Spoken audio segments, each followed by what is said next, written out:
welcome or welcome back to my channel. So I think this is going to be a longer video, so grab yourself something to drink or to eat, and without further ado, let's get into the video. So I want to review today three Middle Eastern Arabian perfumes. All of these perfumes are from Paris Corner, so I think or maybe a lot of Middle Eastern Arabian perfumes use few names and they create fragrances under each of these names, so I'm not sure exactly. Maybe you would expect that I would do more research, but you know, I don't think it's really matter. So the first one that I've got is the Khair Pistachio.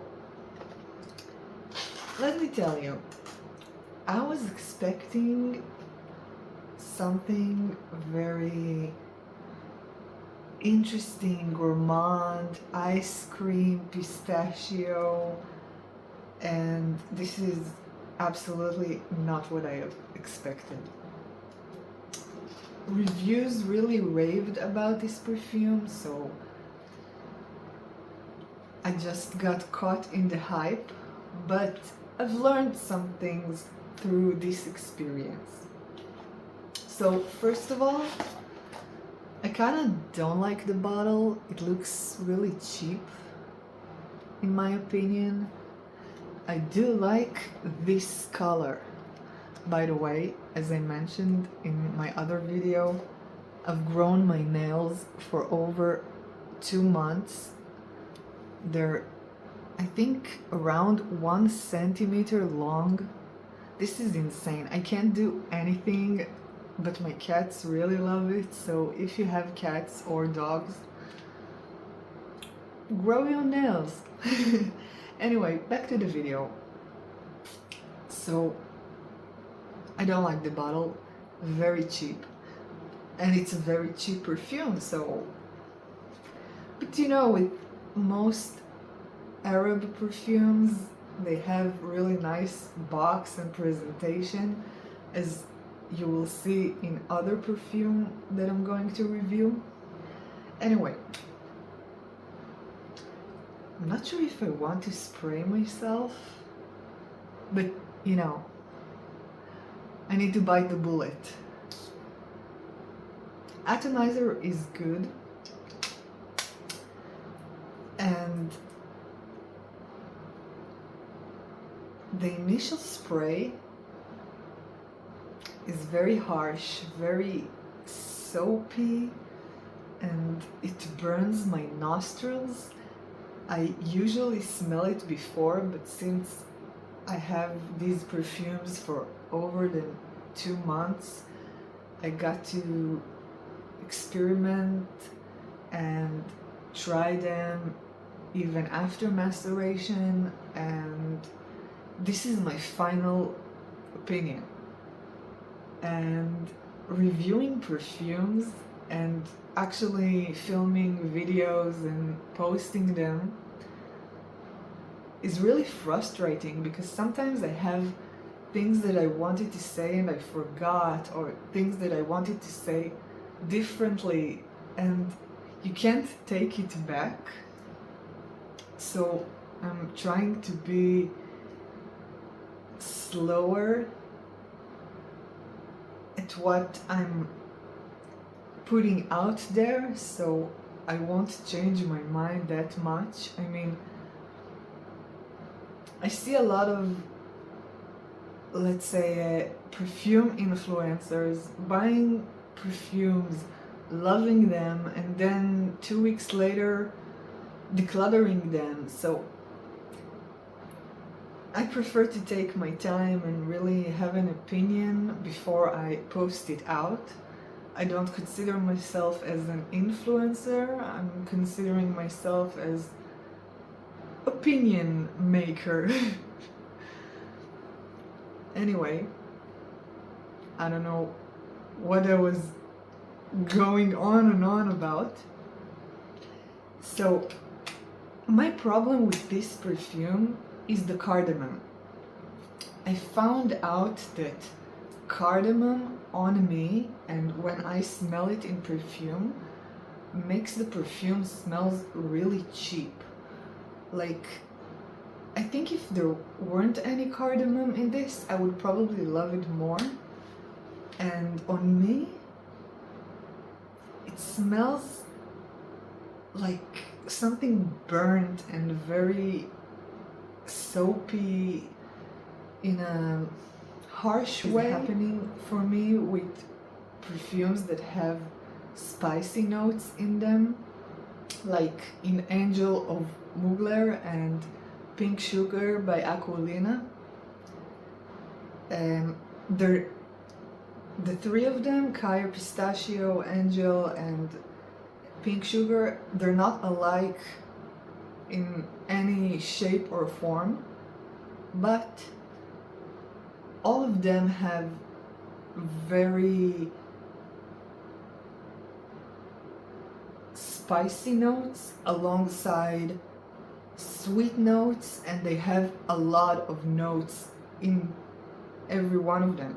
They're more complex than they actually are, and the caraway in Angel and licorice note in Pink Sugar and the cardamom in this all smells to me and on my skin, like cheap. They smell like cheap perfume that you got from, I don't know, a Dollar Tree or whatever. And it doesn't work for me. And I think that if I will see in the future another perfume that has some sort of a spicy note alongside with sweet, like caramel, honey, ice cream notes, probably not going to buy or even try it, because I found out through this perfume what my skin and my taste is really when it comes to these spicy notes and spicy notes in general.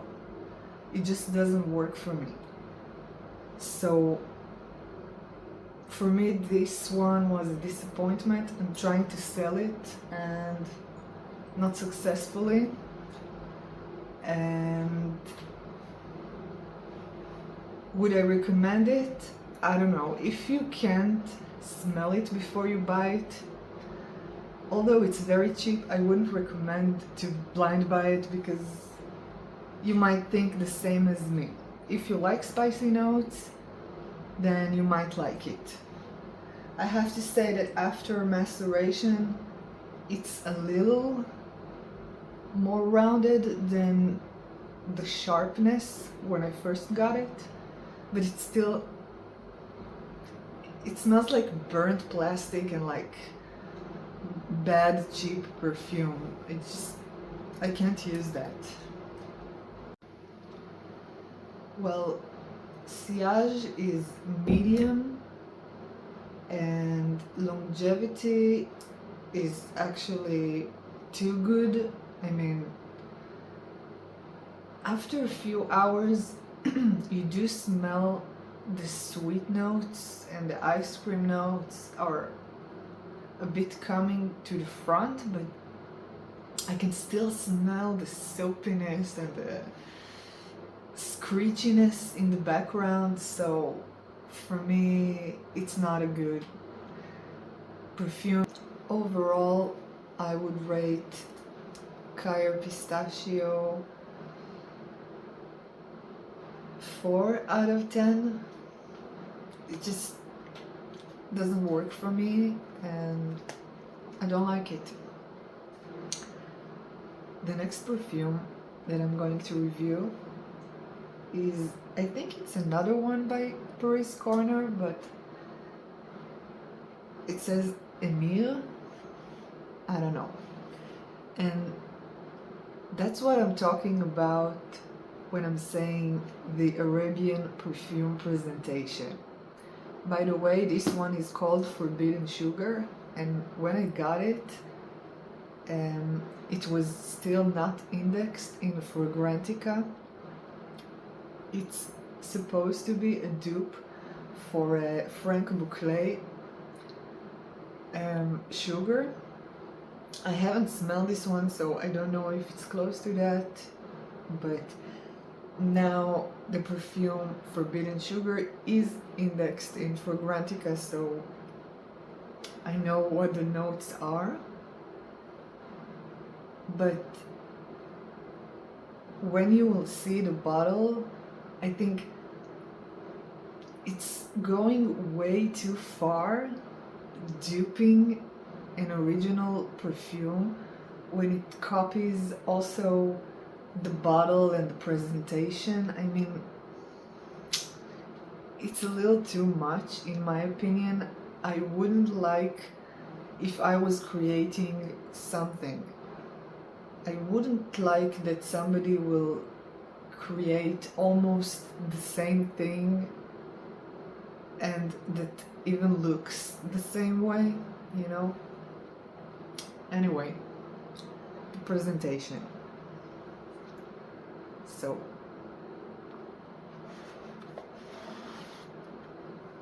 and this one was, I think, the most expensive out of the Arabian perfumes that I've got, and it wasn't that expensive.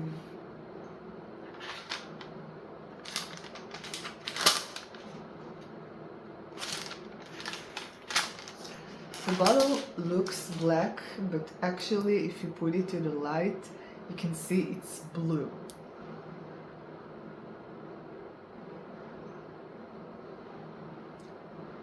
And it's a really weighted bottle, and also the cap is very heavy.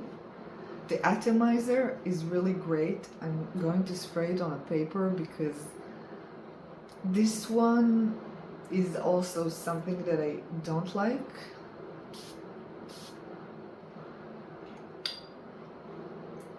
It's not bad, but when I read the notes, I was imagining something completely different than it actually is. The opening is not bad, it's a bit floral and fruity, but as time goes, it becomes very heavy on the jasmine, and it's a really floral heavy scent. It has honey in it, which makes it smell with all of the florals like very green, and to me this type of scent is a bit dated.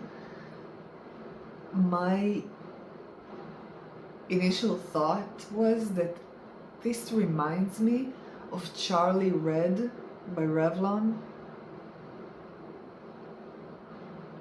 and it also has something, I don't know,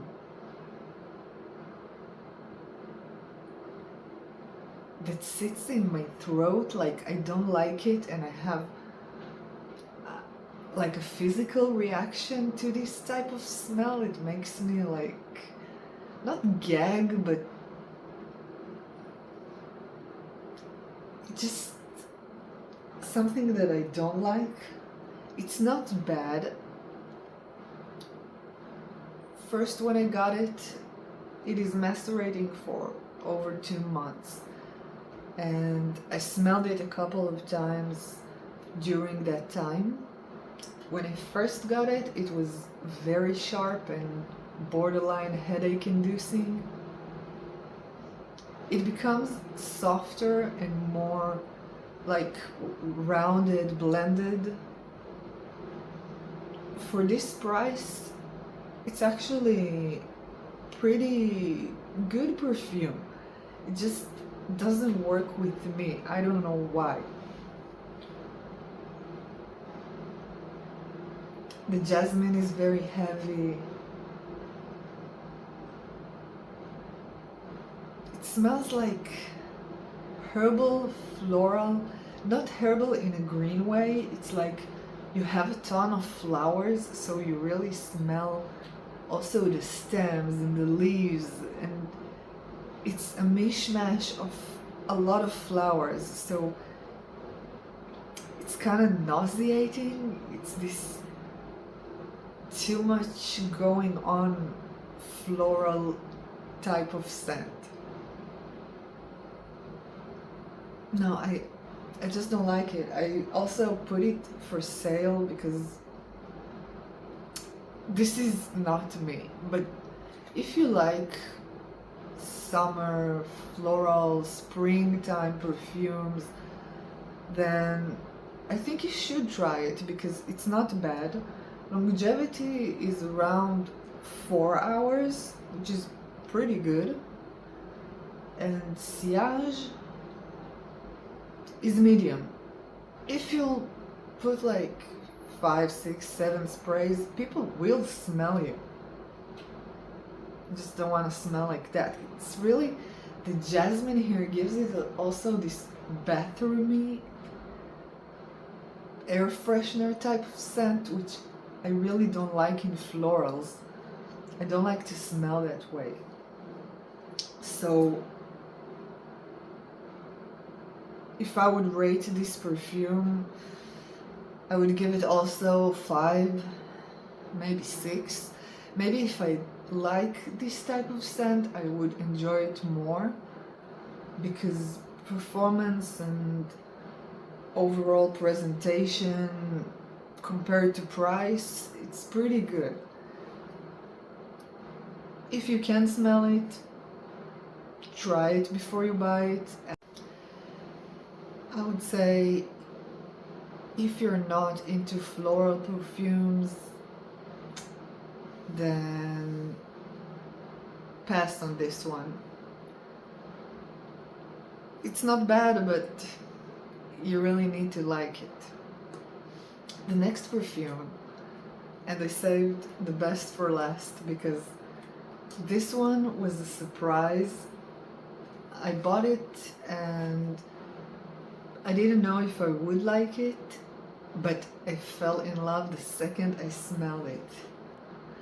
The last perfume that I'm going to review in this video is Pear Potion, also by Paris Corner.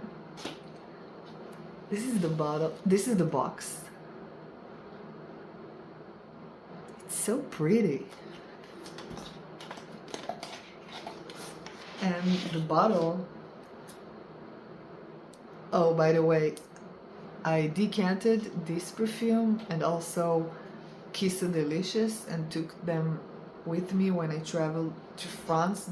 These were my travel perfumes for this trip.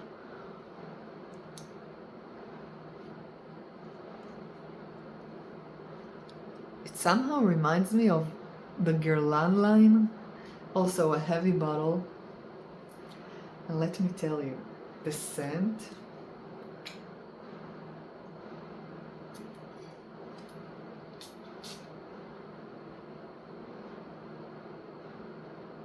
it's so good. It's green apple and pear in a summer freshy way. It's sweet, and later on it becomes less fresh and more creamy, but it's an amazing scent for summer, for spring. I think that one of the notes that I love the most is pear, and it's done very well in this one. You can do it, you can do pear in different type of ways, and this one is very refreshing and summery and juicy. It's not smelling very synthetic. It's kind of more natural or realistic scent, and I really love it. Only problem is longevity. Longevity is pretty poor, I would say. 2 hours top, even when you drown yourself and spray on your clothes, it doesn't last very much, which I would prefer it would last more, but the price and smell worth it. So if you consider it as like a body mist or something like eau de toilette, although it's supposed to be eau de parfum, it obviously doesn't act like one. It's not very strong, it's kind of a soft scent, could be out of the shower, very uplifting. I highly recommend it. It is very, very good. I really like this scent. I think that I'm going to use it all year round, or as a mixing perfume to mix it with other perfumes that has same notes. And it's really a nice one. I love it. If I would ever make a pear perfume, I'll probably call it Perfume. No, I'm joking. Don't buy it if I will create something like that ever. Anyway, this is definitely the favorite from everything that I've got, even more than Kiss So Delicious. Both were really good purchases, but I think this one is way more versatile than Kiss So Delicious, and I'm in love with it, and I highly recommend it if you can get it. It's very affordable. So if you still watching this and you haven't fallen asleep, then please write in the comment what will be the name of your pear perfume, and do you like even pear in your perfumes? And I will see you in the next video. Bye.